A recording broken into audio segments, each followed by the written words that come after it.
Son las 4:33, 1 hora menos en Canarias. Es el tiempo de Territorio Negro en Gelo, que firman cada semana Manu Marlasca y Luis Rendueles. Buenas tardes. Hola, ¿qué tal? Buenas tardes. Muy buenas. Vamos a hablar hoy de Eduardo Zaplana, bueno, de la operación Erial, y de Zaplana, que fue, como todo el mundo sabe, presidente de la Comunidad Valenciana y que fue ministro en los gobiernos de José María Aznar y que está en libertad con cargos por varios delitos de corrupción.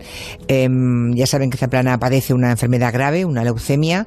Recibió ya el alta hospitalaria y lo que van a hacer Manu y Luis es intentar desbrozar un laberinto de esa operación, de la operación Erial, donde se acusa al exministro Zaplana de haber cobrado sobornos millonarios a cambio de contratos públicos.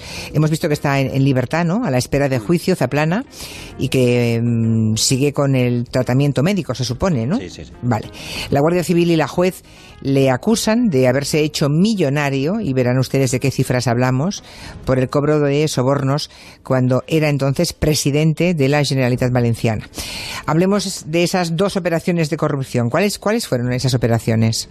Zaplana fue presidente de la Comunidad Valenciana entre los años 1995 y 2002, y los dos contratos públicos que su gobierno autonómico concedió y que se investigan ahora por el supuesto pago de sobornos que decías, fueron el primero la privatización del servicio de las ITVs de Valencia, las inspecciones de vehículos. Hombre, las famosas ITVs, de esto en Cataluña también, que también han tocado Cataluña. Hemos oído hablar, sí, con los Pujol. Allí en la Comunidad Valenciana se privatizó para un plazo de 25 años. Y el segundo contrato grande público se llamó Plan Eólico Valenciano, que era un proyecto gigantesco para instalar generadores por toda la comunidad, y que, por cierto, fue declarado años después ilegal, porque no era competencia autonómica, sino una competencia estatal. Los dos proyectos fueron concedidos en su día por el gobierno Zaplana a un grupo de empresas, entre las que siempre estaba una empresa llamada Sedesa. Bueno, pues Sedesa es la empresa de la familia Cotino, una familia muy vinculada al Partido Popular, ¿no? De hecho, uno de los Cotino, Vicente, ya ha sido condenado por financiar ilegalmente al partido, y el otro Cotino, Juan, aquel que se ponía en teléfono de Jordi Évole y decía que no era él, que era un hermano, ¿verdad? Pues ese otro Cotino fue director, nada menos, director de la Policía Nacional, también con el gobierno del PP. Director general de la policía, sí, así fue. La Guardia Civil ha descubierto que Sedesa ganó 86,5 millones de euros con la concesión de estos dos contratos públicos por parte del gobierno valenciano. 86,5 millones, Váyanse es, quedando con las cifras que marean. Sí, eso para los más viejos son más de 15.000 millones de pesetas.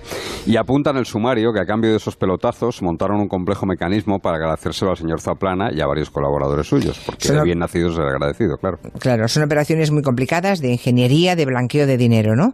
Vamos a ver si conseguís resumirlo para que lo entendamos, ¿no? Así como lo hace la UCO de la Guardia Civil en los informes que le presenta la juez Isabel Rodríguez. Vamos allá. La Guardia Civil sostiene que lo que hizo la empresa de los Cotino, la que consiguió esos contratos, fue constituir dos sociedades en Luxemburgo en el año 2001. Esas sociedades se llamaban Emission International y Phoenix Investment. Luego compran participaciones muy baratas de dos sociedades españolas, también de la familia Cotino, y pagan unos pocos miles de euros. El siguiente paso es vender esas participaciones que no valían nada entre los años 2005 y 2007 a esas dos empresas que acaban de crear en Luxemburgo. Pagan casi 8,5 millones de euros por esas participaciones que realmente no tienen casi ningún valor. La Guardia Civil cree que así ya está el dinero fuera en Luxemburgo, que lo que se está pagando con esos más de 8,5 millones de euros son realmente los sobornos por aquellos viejos contratos públicos. Pero ¿cómo llega ese dinero, porque ya estamos hablando de muchos millones, a estar controlado por el señor Zaplana, presuntamente? Bueno, cuando el dinero ya está fuera, ya hemos visto cómo lo han hecho. Cuando han mandado fuera esos 8,5 millones de euros en Luxemburgo, las dos sociedades son puestas a nombre de dos personas de confianza de Eduardo Zaplana, que figuran como representantes. Después, esas sociedades se vacían de dinero. El dinero va viajando por Uruguay, Panamá y Andorra. Y los investigadores de la Guardia Civil creen que parte de ese dinero fue volviendo a España por diferentes canales. Uno de los hombres de confianza de Zaplana, el que fuera jefe de gabinete, Juan Francisco García, se acogió, por ejemplo, a la amnistía fiscal del entonces ministro Montoro. ¡Uy, aquella amnistía fiscal! Y afloró, ese verbo tan bonito que se decía entonces, 2,2 millones de euros. La UCO de la Guardia Civil apunta también que se compraron inmuebles, pisos, edificios y dos parcelas cerca del mar en Villajoyosa, en la provincia de Alicante, que casualmente iban a ser recalificadas muy pronto, de forma inmediata, para poder construir ahí también inmuebles. También se compraron coches de lujo. Eduardo Zaplana insiste siempre en su inocencia, ¿no? Dice que él no ha cobrado nunca ningún soborno. ¿Hay algún tipo de prueba, digamos, física contra él? Porque claro, su nombre no aparece en estas sociedades. Toda la investigación, toda entera, arranca del caso Taula, que es un caso de financiación ilegal del Partido Popular en Valencia.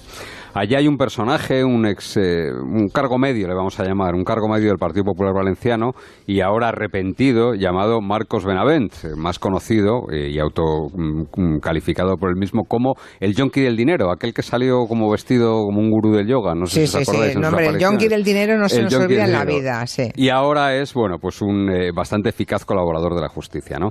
Benavent entregó unos papeles hallados junto a la caja fuerte de un piso donde había vivido Zaplana en Valencia mientras fue presidente de la Generalitat. En el último párrafo de uno de esos 4 folios entregados por Benavent se habían tachado varias palabras que la Guardia Civil ha conseguido reconstruir y quedan así.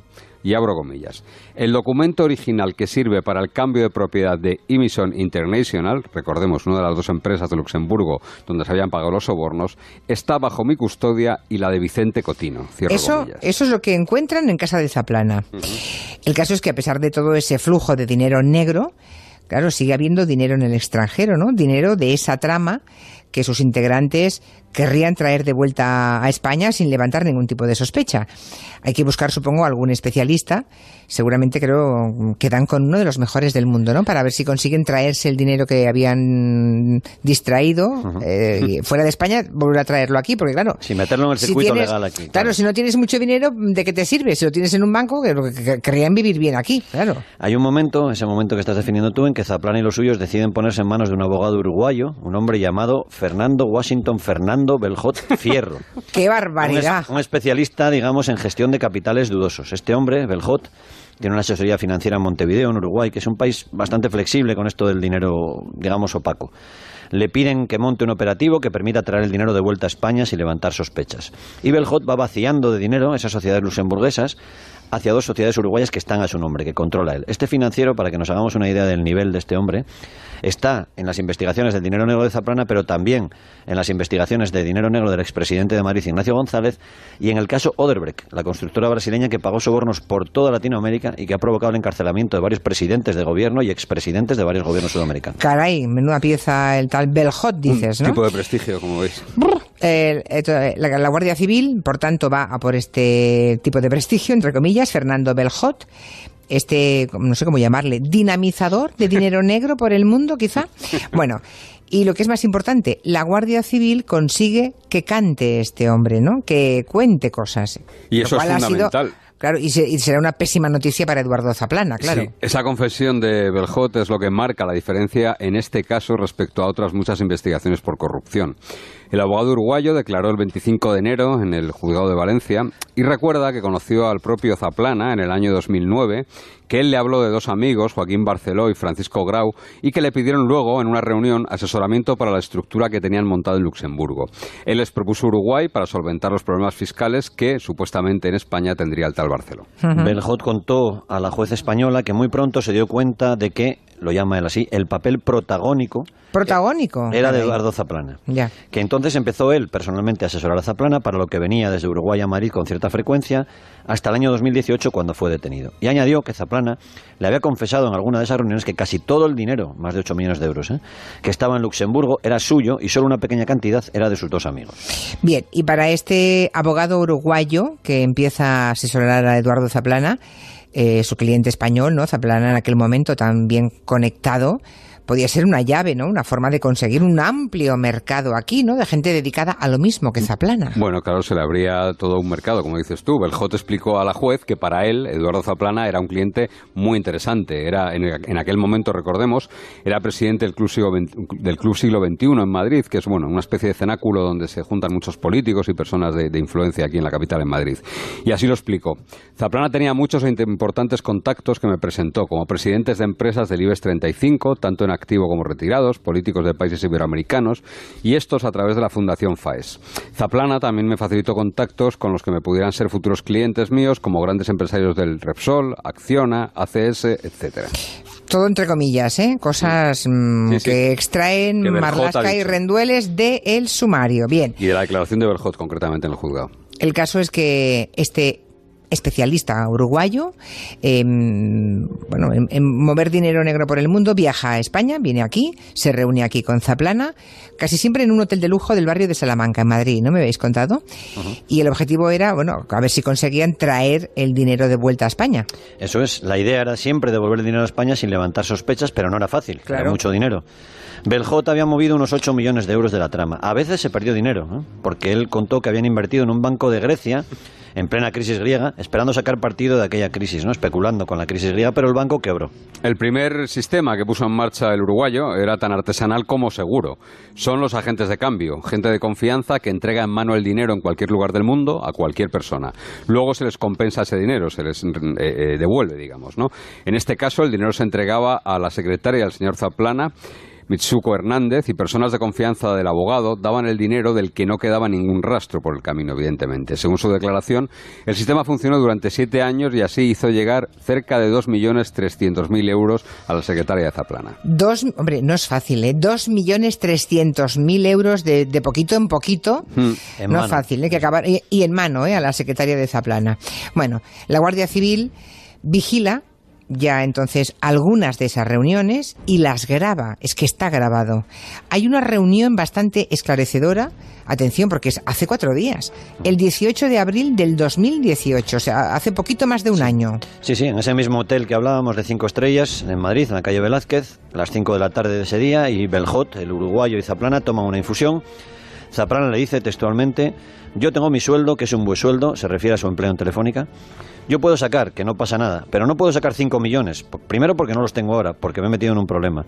Pero segundo es que aunque los tuviera, tengo que decir aquí en España, me van a decir, ¿usted dónde va? El abogado uruguayo, presente en esa reunión, le ofrece entonces ir dándole todo ese dinero en billetes de 500 euros. Y Zaplana le dice que eso es complicado y los dos acuerdan que sea, atención, en billetes de 50 euros en varias entregas durante un mes. Uf, todo eso lo tiene grabado la Guardia Civil. Un mes después, pero no tenía Zaplana entonces indicios de que le estaban ya controlando, de que le estaban investigando. Como tantas otras veces, yo creo que había una sensación de impunidad. Pues yo creo, porque es que no me lo puedo creer, es que hace un año, en fin.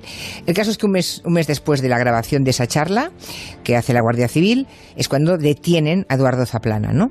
La Guardia Civil ha ido avanzando en las investigaciones, primero por la colaboración de ese abogado uruguayo, que ha permitido devolver a España. Creo que la Hacienda Pública ya ha recuperado 6,3 millones de la trama corrupta que habían salido de España, ¿no? Sí, ya están aquí.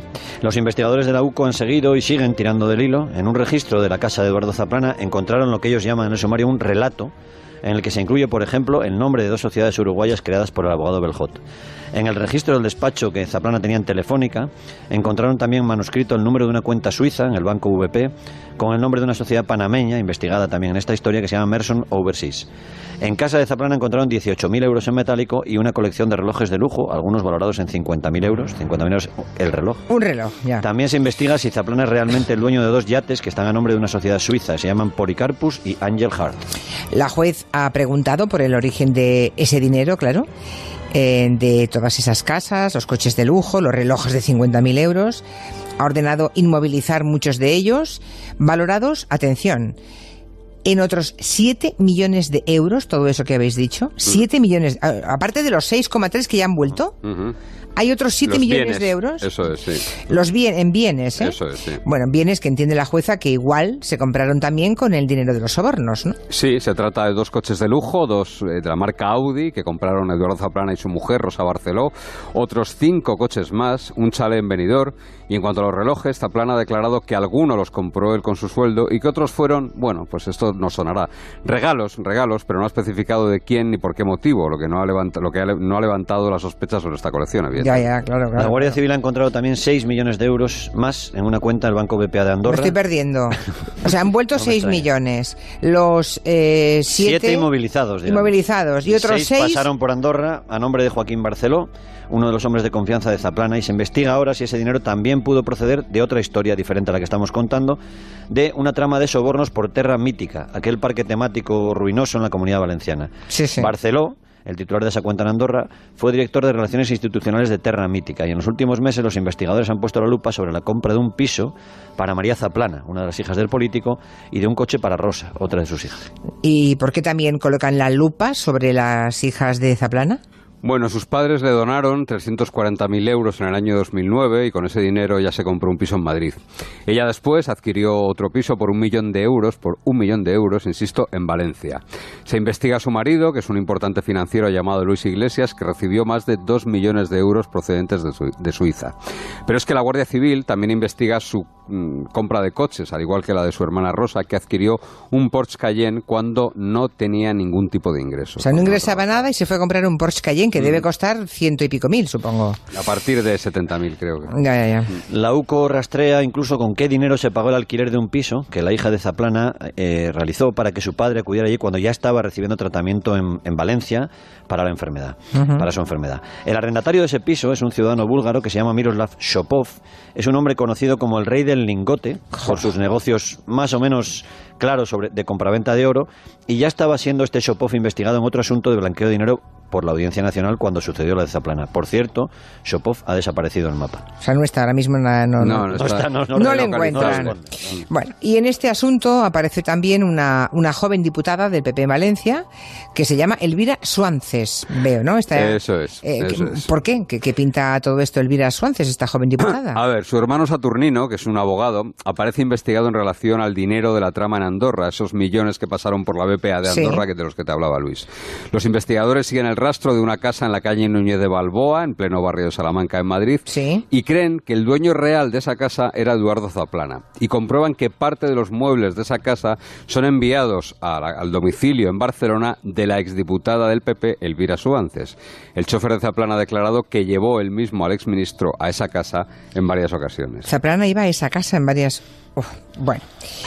Bien, con todo este panorama, ¿no?, de una búsqueda titánica por parte de la Policía y Guardia Civil, del rastro de unos sobornos de hace muchos años, tocará ahora resumir de qué está acusado Eduardo Zaplana y por cuáles de esos delitos puede ser actualmente juzgado. Pues aquí siguen las dificultades, jefa. ¿Por qué? Con qué abogados hables te lo explican de forma diferente. Casi todos coinciden en que los delitos de malversación de fondos públicos o fraude en la contratación, el origen de todo, ¿no?, aquellos contratos, podrían haber prescrito.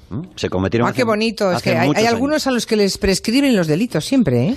Sin embargo, sí podrían ser acusados por blanqueo de dinero después de todas estas operaciones tan complejas que hemos visto que han ido realizando para limpiar ese dinero en el extranjero y traerlo de vuelta. Y también podrían ser acusados por delitos fiscales, porque el sumario incluye, por ejemplo, la declaración de la renta que hizo Eduardo Zaplana en el año 2017, cuando la Guardia Civil y la juez aseguran que ya tenía todo ese dinero escondido, amasado por el mundo. Claro, porque estamos hablando de 20 y tantos millones, ¿no? Así, calculados grosso modo, 20 y pico millones. Me vais a sorprender con la declaración de la renta de este hombre que fue ministro portavoz y ministro de Trabajo con el PP, y luego asesor de Telefónica. A ver, ¿cuánto pagó Hacienda en el año, hace 2 años, vamos, en el 2017? ¿Cuánto pagó Zaplana a Hacienda? Bueno, a ver, pagó, para ser justo, no le salió a devolver. Hombre, no, a ver si le va a salir a devolver encima. La declaración de la renta que han aportado sus abogados ante la juez revela que Eduardo Zaplana tuvo que pagar Hacienda, ¿eh? Lo hizo exactamente porque pagó 2.554 euros y 71 céntimos. ¿Me lo repite? 2.554 euros y 71 céntimos. Lo mismo que paga la gente que cobra 30.000 euros al año, vamos. Más tarde, Zaplana hizo una declaración complementaria a Hacienda, rectificó algunos datillos y pagó 8.367 euros. O sea, al final unos 10.000 euros, poco más de 10.000 euros. Eso es. Bien, creo que queréis acabar con una moraleja, ¿no?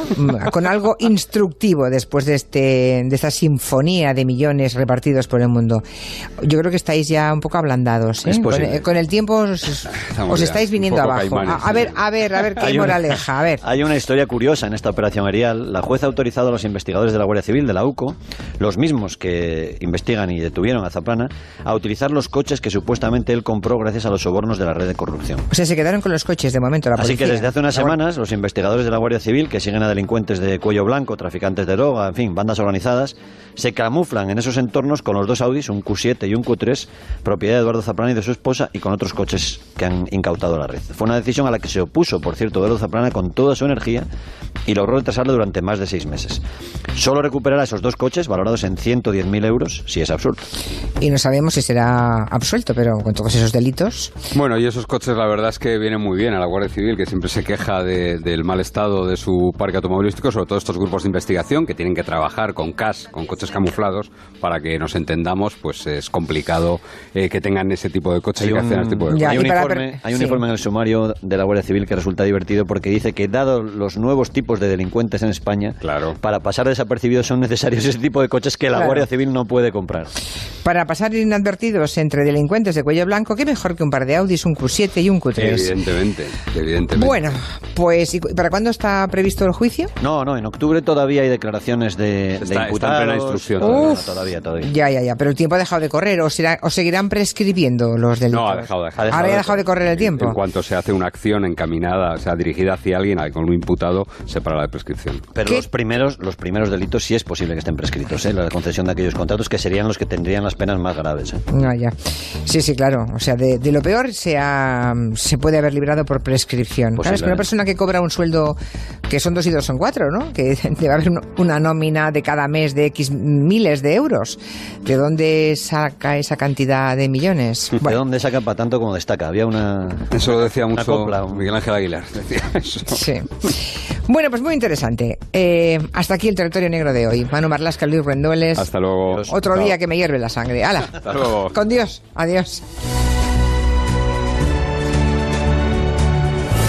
Hablando de robos, de cacos normales, digamos, si quiere usted proteger su casa, pues siempre tiene la opción de Securitas Direct. En Securitas Direct quieren que este verano puedas disfrutar de tus vacaciones sin tener que preocuparte si van a entrar a robar en tu casa. Por eso ponen a tu disposición su alarma, que es la que más hogares protege en España y en Europa. No dejes que ningún robo te arruine las vacaciones.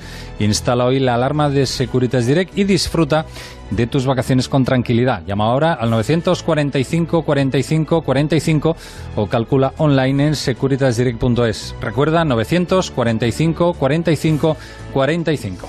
Dicen aquí los oyentes que cómo es que al final todos los relacionados con la corrupción internacional acaban todos tan juntos, tan relacionados entre sí, por medio de los abogados, de los financieros, de los testaferros. Gran pregunta. Todos se conocen. Todos trabajan en lo mismo y con los mismos materiales. En Onda Cero, Julia en la Onda, con Julia Otero.